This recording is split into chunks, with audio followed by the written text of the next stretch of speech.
नमस्कार, मैं नित्या सिंह, आप सभी का स्वागत है टीवी 100 न्यूज में। आज हम फिर से मूड ऑफ इंडिया में जानेंगे कि इंडिया का मूड क्या है, इंडिया की जनता क्या चाहती है। आज हम वापस से संसद पे आते हैं और सरकार के मुद्दे पे आते हैं। फिलहाल संसद की कार्यवाही चल रही है, जारी है, कल तक कार्यवाही चलती रहेगी संसद में अभी। और जिस तरीके से कल देखा गया कि राहुल गांधी विपक्ष के नेता बने हैं, विपक्ष प्रतिपक्ष नेता बने हैं, उसके बाद उन्होंने बहुत एक भारी भरकम अंदाज में सामने कल पेश किया है खुद को। सदन में बहुत सारे ऐसे मुद्दे उठाए जिसमें पेपर लीक से लेकर आप देखते हुए नजर आएगा आपको कि उन्होंने हिंदुत्व का भी मुद्दा उठाया है, साथ में शिव भगवान पर टिप्पणी की है। उन्होंने बहुत सारे ऐसे चीज हैं जो उन्होंने कल बोला है। हालांकि हम बात करते हैं आज की बात, कल जो उन्होंने हिंदुत्व की मुद्दा को उठाया, हिंदुत्व का मुद्दा उठने के बाद लोग बहुत नाराज हैं। उनका अगर उनकी भाषण सुनते हैं तो उन्होंने बोला कि जो हिंदू है वो बार बार हिंसा फैलाता है, असत्य बोलता है और नफरत फैलाता है। तो जो हिंदू खुद को बोलता है वो असत्य बोलता है, हिंदू नफरत फैलाता है और अहिंसा फैलाता है, उन्होंने ये कहा। इसके बाद देश के लोग काफी उनको ट्रोल कर रहे हैं, काफी ट्रोल हो रहे हैं। शिव जी के हाथ, जिस तरीके से शिव जी का हाथ दिखाया जा रहा था, उस पर उन्होंने कहा था कि ये जो है कांग्रेस का हाथ है और अल्लाह का जो हाथ उठता है वो भी कांग्रेस का ही हाथ है। तो इस पे सभी लोग उनसे बोल रहे हैं कि आप माफी मांगिए। लेकिन आज उन्होंने अपने बयान में कहा कि हमने जो मुद्दा उठाया वो सच का मुद्दा था, सत्य का था और हम उसके साथ खड़े हैं। और उन्होंने अभी ऐसा तो कुछ कहा नहीं है कि माफी मांगेंगे या नहीं मांगेंगे, लेकिन लगातार उनसे माफी की मांग और उम्मीद लगाई जा रही है। और एक और मुद्दा है कि पेपर लीक जो मुद्दा है काफी दिनों से चलता आ रहा है और अभी तक देश में चल रहा है, बरकरार है ये मुद्दा। आज जब पीएम मोदी ने कहा था, सरकार ने कहा है कि हम इस मुद्दे पे बात करेंगे, तो और इस मुद्दे पे बात करने के लिए उन्होंने ये कहा कि हम उनके परिवार से मिलेंगे, जो स्टूडेंट्स हैं, और उनके परिवार से, उनके बच्चे से, सबसे जानेंगे। हम ये जानना चाहते हैं कि बच्चे और जिनके बच्चों के पेरेंट्स हैं वो क्या चाहते हैं नीट पेपर लीक पे, कि वो क्या कार्रवाई करना चाहते हैं, क्या मांग है उनकी, वो इस पे बात कर लेते। तो आज हम नीट पेपर लीक से लेकर सदन में हो रहे कार्यवाही दोनों की बात करते हैं। जिस तरीके से अभी सरकार ने कहा है कि हम नीट पेपर लीक पे बात करेंगे पेरेंट्स से और स्टूडेंट्स से कि वो क्या चाहते हैं, इस पे क्या कहना चाहेंगे? देखिए, सरकार का तो फर्ज बनता ही है। जो ये युवाओं के साथ, ये अपने जो विद्यार्थी हैं उनके साथ ये हुआ है, ये हमको नहीं पता, आपको नहीं पता कितने टाइम से पहले चला आ रहा था, पर अब ये खुलासा ओपन हो गया, पूरा जाल आ गया है इस पे। मैं ये कहना चाहता हूँ, ये पूरे गहराई पे कोर्ट भी इस पे संज्ञान ले रहा है, माँ बाप भी इस पे संज्ञान ले रहे हैं और सरकार भी, जो एजुकेशन मिनिस्टर है वो भी संज्ञान ले रहे हैं। ये बहुत बड़ा जाल सामने आता जा रहा है कि कब से आ रहा था। तो जब तक इसकी तह तक नहीं जाया जाएगा तब तक कुछ तो प्रमुख पकड़े गए हैं। मैं नाम नहीं लेना चाहूँगा उनका, क्योंकि सबको पता है, सबको मालूम है प्रमुख कौन होते हैं। तो ये बात मैं कह सकता हूँ कि ये जो चीज़ हुआ है उनके साथ अन्याय हुआ है, इसको न्याय मिलना चाहिए, स्टूडेंट्स को न्याय मिलना चाहिए। बार बार पेपर लीक, किसी भी तरह के पेपर लीक होते हैं, चाहे पुलिस भर्ती के हों, चाहे किसी सर्विस के नौकरी, सर्विस एसएससी के हों या किसी के भी हों, ये चीज़ नहीं होना चाहिए। तो इस पर संज्ञान लो, कानून बनेगा, अच्छा कानून बनेगा मुझे लगता है, और आशा करते हैं कि बनना भी अच्छा कानून चाहिए। तो इसमें सरकार है, संज्ञान ले रही है। लेकिन सरकार इतने दिन से, जब सरकार को स्टूडेंट और उनके माता पिता से ही जानना था कि इस पे क्या होगा नीट पेपर लीक पे मामले, तो इतने दिन से सरकार चुप क्यों थी, आज क्यों बोल रही है? देखिए, सरकार चुप नहीं थी। अगर आपने सुना होगा, धर्मेंद्र जो हमारे शिक्षा मंत्री है, प्रधान जी धर्मेंद्र हैं, उनके शिक्षा वो है मंत्रालय पूरे देश के। उन्होंने साफ और क्लियर कह दिया था, हम किसी दोषी को बख्शेंगे नहीं, चाहे कोई भी हो, किसी भी पक्ष का, चाहे छोटे से ऊपर तक क्यों ना हो। तो संज्ञान तो शुरू से ले रहे थे लोग, पर जब कोर्ट में, न्यायालय में चला जाता है ना, तो उसमें दखल देना हम लोगों के, आप लोगों के बस की बात नहीं होती है, कि कोर्ट ही उस पर संज्ञान लेता है। तो इसीलिए वो थे प्रधानमंत्री, जब कोर्ट के साथ जब इतना एक मक्कड़ जाल सामने आ रहा है और उनसे सवाल भी अब संसद में विपक्ष कर रहा है, तो जवाब तो देंगे, आज शाम को जवाब देंगे इसका प्रधानमंत्री जी। और राहुल गांधी से लगातार माफी मांगी जा रही है, माफी मांगने के लिए कहा जा रहा है कि आप जो कल हिंदुत्व का मुद्दा उठाया था, जो शिव जी पे टिप्पणी की थी, उस पे आप माफी मांगे। लेकिन उन्होंने सामने से ना माफी मांगने के लिए कहा है, ना उन्होंने कुछ कहा है। उन्होंने कहा कि मैंने जो कहा है, मैंने जो बोला सदन में, सत्य बोला और उसी के साथ खड़ा रहूंगा। इस पे क्या कहना चाहेंगे? मानते हैं राहुल सत्यवादी हरिश्चंद्र है, उनके परिवार में कोई झूठ नहीं बोलता, ना वो झूठ बोलते हैं। अगर वो ये चीज कह रहे हैं तो पहले बताओ, उन्होंने मर्यादा रखी है संसद की? कभी ऐसा हुआ कि देवी देवताओं की फोटो ला के संसद में दिखाया गया और उस पर टिप्पणी करी गई हो? कभी किसी भी विपक्ष ने, किसी ने भी कभी किसी धर्म के, किसी जातिवाद पे कोई प्रश्न चिन्ह खड़ा किया है? नहीं किया कभी। ये क्या मतलब हो गया? अगर राहुल जी अगर हिंदू नहीं है तो क्या वो हिंदुओं के ऊपर उंगली उठाएंगे? तो हिंदू के पहले ही मंदिरों से नफरत करते थे, वो सनातन धर्मियों से नफरत करते थे, तो उनसे कोई अपेक्षा नहीं करी जा सकती है। उनसे ये अपेक्षा करते हैं वो ऐसी बड़बड़ा बातें करेंगे क्यों अभी वो मैच्योर नहीं है पूरी तरह से राजनीति के अंदर। उन्होंने सही तरह अध्ययन नहीं किया है, जो उन्हें लिखा जाता है वही बोला जाता है। अब तो उनके संतोत्तरा वापस आ गए, हो सकता है उन्हीं का कोई लेसन दिया हो उनको कि आप ऐसे उठाइए, आवाज उठाइए, आप लोकसभा में जा रहे हैं, तो वो उनके गुरु हैं। तो कहने का मतलब है अब सभी ने, चाहे कोई अपने कोई भी किसी भी प्रकार, चाहे हिंदू हो मुस्लिम, सबने इस पर विरोध किया है। तमाम विपक्ष जितना देखिए बोल रहा है कि राहुल गांधी ने जो भी कहा है सही कहा है और वो बीजेपी को बोला गया है, ना कि किसी भगवान को, ना हिंदुत्व को बोला गया है, ना किसी जनता को बोली गई है। इस पे क्या कहना चाहिए? देखिए, ये तो दुनिया ने सुना है, जिन्होंने लोकसभा को लाइव देखा है वो सबने सुना, सबने देखा है। उनका आरोप है कि क्लिप काट के दिखाया गया है। देखिए क्या होता है, जब पहले विपक्ष में, अब भी है विपक्ष में, पहले भी विपक्ष में थे, ये सब एक ही आवाज उठती थी इनकी, जितना झूठ बोला जा सके बोलो, जितना जनता को बरगलाया बरगाए। और आप अपने टाइम पे संसद नहीं चलने देते, अब इनके टाइम पे बोलने पे शोर होता तो इनके पेट में दर्द हो जाता शुरू। भाई आपने भी तो वही कर्म किए हैं। अगर आप शांति से संसद चलने देते, लोगों के, गरीब लोगों के पास होने देते बिले, तो आज ये नौबत क्यों आती? जब तो सत्ताधारा अब भी इनसे बड़ी पार्टी के ऊपर है और पूरे उसमें है, सत्ता पे है, बार बार कहते हैं कि गिर जाएगी बैसाखी में। अरे जब गिरेगी, जब देखी जाएगी, पहले अभी अपने आप का घमंड तो खत्म करो। आप जिस घमंड से अखिलेश और राहुल जी चूर चूर हो रहे हैं, उस चूर को तो तोड़ो पहले अपने आप को, तभी तो करेंगे। जनता को सब पता है क्या वादे आपने किए थे, कितने लाख रुपए देने का वायदा किया था, कितने 8,500 रुपए देने का प्रति हर महीने देने का वायदा किया था। अगर वैसे व्यक्ति होते तो आप अपने शासनकाल में, चाहे अगले जब दिल्ली प्रदेश के मुख्यमंत्री, ये कहा है सरकार ने कि हम चाहते हैं कि पेपर लीक पे जो स्टूडेंट हैं और उनके परिवार वाले हैं, उनके माता पिता जवाब, मतलब उनकी मांग क्या है, वो क्या चाहते हैं, इस पे बात करने के लिए बोला है सरकार। मैं 43 साल तक दिल्ली यूनिवर्सिटी में पढ़ाता रहा और 2014 में मैं रिटायर हुआ हूँ। और जो पेपर लीक का मतलब है कि अनफेयर मीन्स का इस्तेमाल करना, ठीक है ना। अनफेयर मीन्स ये है कि बच्चे चाहते हैं कि किसी भी तरह से हमारे नंबर ज़्यादा आ रहे हैं दूसरों से, और वही इसके पीछे है, पेपर लीक के पीछे। सरकार को दोषी ठहराना कि सरकार ने लीक किया है तो ये गलत है। जिन्होंने नंबर ज़्यादा पाने की कोशिश की और दूसरों से ज़्यादा आगे बढ़ने की कोशिश की, गलत तरीके अपना के, अनफेयर मीन्स अपना के, वही लोग जो है ना जिम्मेदार है इसके। सरकार जिम्मेदार नहीं है, बिल्कुल नहीं है। मतलब जो मैं अगर चोरी करना चाहूँ तो क्या मेरी चोरी का कारण सरकार तो नहीं हो सकती। वो चोरी करके नंबर आगे लेना चाहते थे तो इसलिए वो पकड़े गए हैं। अब वो पकड़ा जाता है तो फिर वो उनको तकलीफ होती है। तो अब ये जो है ये मामला, सरकार अब चाहती है कि पेरेंट्स से और स्टूडेंट से बात की जाए। इतने दिन से क्यों थी चुप सरकार? नहीं, बात की जाए बताइए कि वो क्या चाहते हैं, उनकी मांगे क्या? नहीं, उनकी मांग क्या ये होगी कि जो है ना बच्चों को नकल मार नहीं दी जाए।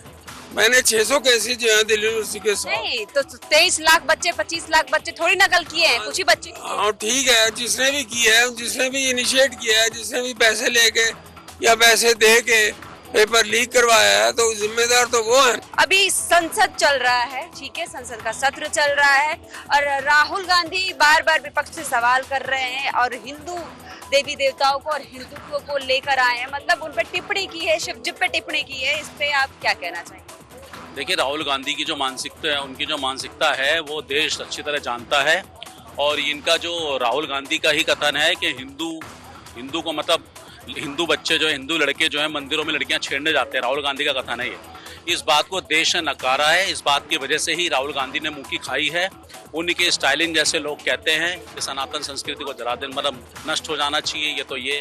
तो ये राहुल गांधी जो आज बात कर रहे हैं, ये इनकी मानसिकता है। ये इनके अंदर हिंदू विरोधी ये शुरू से रहे हैं, ये इनकी मानसिकता रही है, इनकी पूरी पार्टी की मानसिकता रही है। इन्होंने राम मंदिर के लिए इन्होंने कितने वकील खड़े करे थे उस राम मंदिर के खिलाफ, राम मंदिर रुकवाने के लिए। आप बताइए राहुल, लेकिन राम मंदिर का मुद्दा आप ले आए हैं। आप तो बता दें कि राम मंदिर का ताला तो उनके पूर्वज ने ही खुलवाया।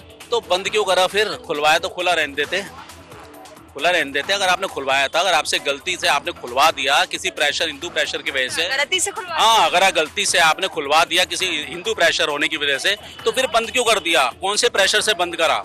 बाबर के प्रेशर से बंद करा क्या आपने? आप तो वही चाहते ना, बाबर की मस्जिद बननी चाहिए थी। आप तो आज भी इतने वकील खड़े करने का आपका तात्पर्य क्या था? चलिए ठीक है, आपने खुलवाया था, हम आपका सम्मान करते हैं आपके पिताजी का। लेकिन बीजेपी वहीं पे हार गई। सबसे बड़ा सवाल ये है कि बीजेपी वहीं से हारी है, इस पे क्या कहना है? देखिए, हार जीत तो चलती रहती है। वहाँ पे कुछ लोग हैं जो आज अपने आज को देख रहे हैं, उनको कल और परसों का पता नहीं है अपना क्या होना है। उन लोगों का कल को जेनोसाइड होगा कश्मीर की तरह, तब उन लोगों को अकल आएगी।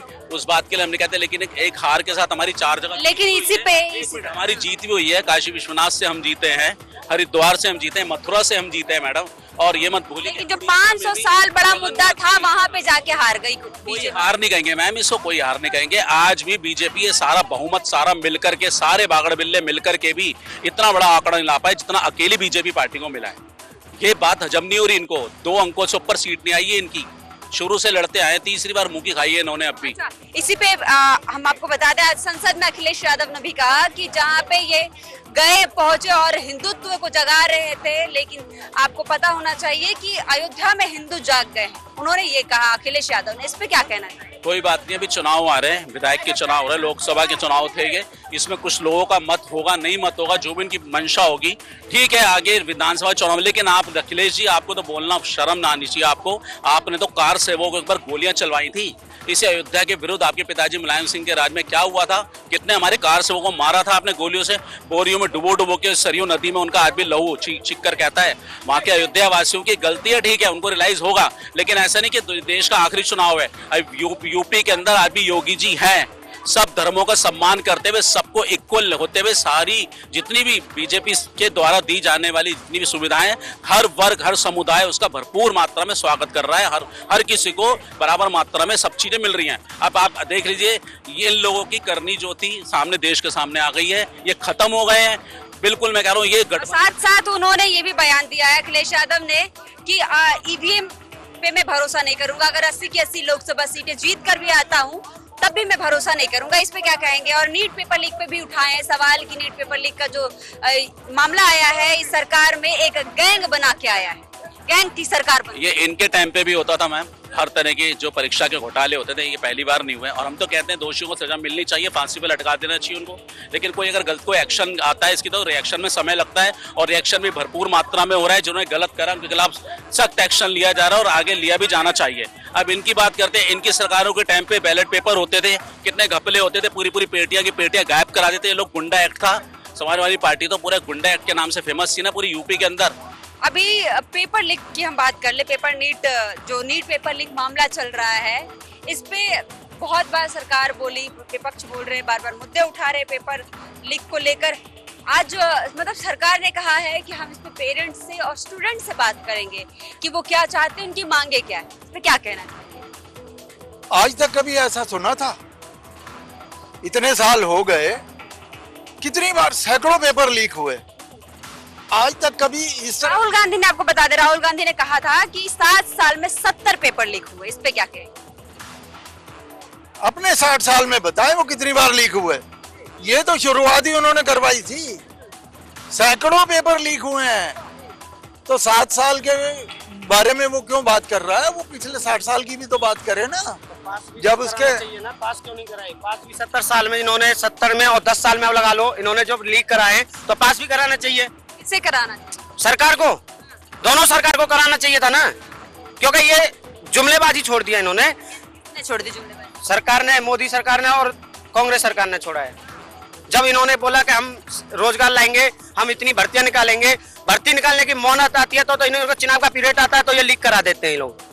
तो इनको पास कराना चाहिए ना। कितनी भर्ती लाके निकाल के आए, 10 साल में लगा लो, 10 साल में क्या कहना? कोई चुनाव के नजदीक अपनी बेइज्जती कोई पार्टी करवाना चाहती है।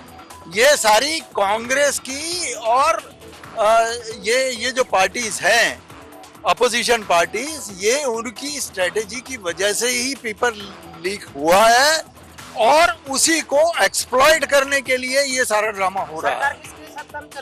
और आज तक पेपर लीक, आप ये बताओ कि नकल कितनी होती थी? कितनी होती थी बताओ? बहुत, हर पेपर में, हर बोर्ड के एग्जाम में खूब नकल हुआ करती थी, हर जगह पे नकल होती थी। लेकिन मोदी सरकार अगर आई है तो मोदी सरकार को, मेरा मुद्दा ये है कि मोदी सरकार अब बात कर रही है, इतने दिन के बाद पेरेंट्स से बात करने के लिए और स्टूडेंट से बात करने के लिए बोला गया।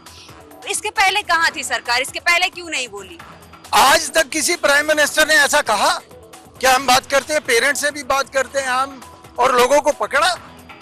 आज तक पकड़ा नहीं, कोई परवाह नहीं करी, जैसे रिजल्ट आता था वैसे का वैसे निकल जाता था, कोई परवाह करने वाला नहीं था।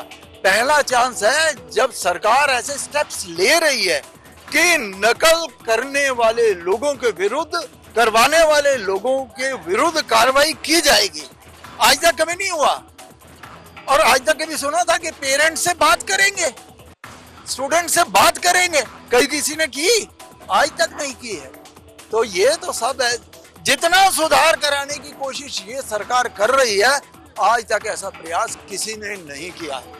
तो इस कारण से बड़ा सराहनीय काम कर रहे हैं, और इससे आगे नकल में और पेपर लीक में रोकथाम की गुंजाइश खत्म हो जाए।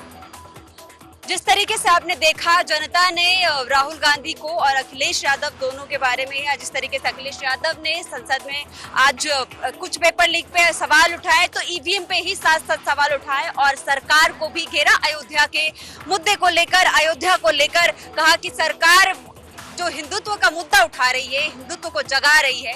आपको हम बता दें, ऐसा उन्होंने, अखिलेश यादव ने कहा कि आपको हम बता दें, हिंदू जाग गई है, अब कोई जरूरत नहीं है जगाने की। और उन्होंने साथ साथ ईवीएम पे सवाल उठाते हुए ये कहा था कि अगर 1 से 80 भी सीटें जीत जाता हूं मैं, तो मुझे ईवीएम पे भरोसा नहीं होगा। तो ऐसे ही तमाम हमने जनता से जानी, ऐसे सवाल किए, जनता का यही राय रहा कि किसी ने कहा कि अगर बात हो रही है पेपर लीक की, तो बहुत पेपर लीक का मामला जो रहा है काफी संवेदनशील मामला है, इस पर काम धीरे धीरे होना चाहिए। और जो काम कर रही है सरकार, जो मुद्दा उठा रही है सरकार भी इस पे बात कर रही है। सरकार ने एनटीए के अध्यक्ष को हटाया, साथ ही अब लोगों से बातचीत करना चाह रही है, लेकिन मुद्दा ये उठता है कि इतने टाइम से सरकार कहाँ थी। तो फिर उस पर जनता ने जवाब दिया कि ये मामला बहुत धीरे धीरे है, और जो अगर मामला गरमाया हुआ है तो उसे ठंडे होने का वेट करे, जाने कि इसके पीछे कितने बड़े गैंग है, कितनी बड़ी किसके हाथ है। इसलिए उन्होंने इतना धीरे धीरे चल रही है सरकार। और साथ ही उन्होंने कहा कि जो राहुल गांधी हैं, जिस तरीके से हिंदुत्व पे बात उठा रहे हैं, जिस तरीके से शिव भगवान को ला रहे हैं, जिस तरीके से तमाम धर्म को ला रहे हैं संसद में, संसद की मर्यादा का उल्लंघन कर रहे हैं कहीं ना कहीं, और उनको ऐसा नहीं करना चाहिए। और जैसा कि आपने देखा, आज राहुल गांधी को बार बार माफी मांगने के लिए संत, साधु, जनता और राजनेता सब उतर आए हैं रोड पर, लेकिन राहुल गांधी का बयान सुनने के बाद ऐसा नहीं लगा कि वो कहीं से भी माफी मांगने के मूड में है। उन्होंने कहा कि हमने जो किया है, जो बोला है, हमने सत्य बोला है और सत्य के साथ खड़े हैं। तो ऐसे ही तमाम खबरों के लिए साथ जुड़े रहे हमारे साथ, और आपको पल पल की अपडेट देते रहेंगे। धन्यवाद।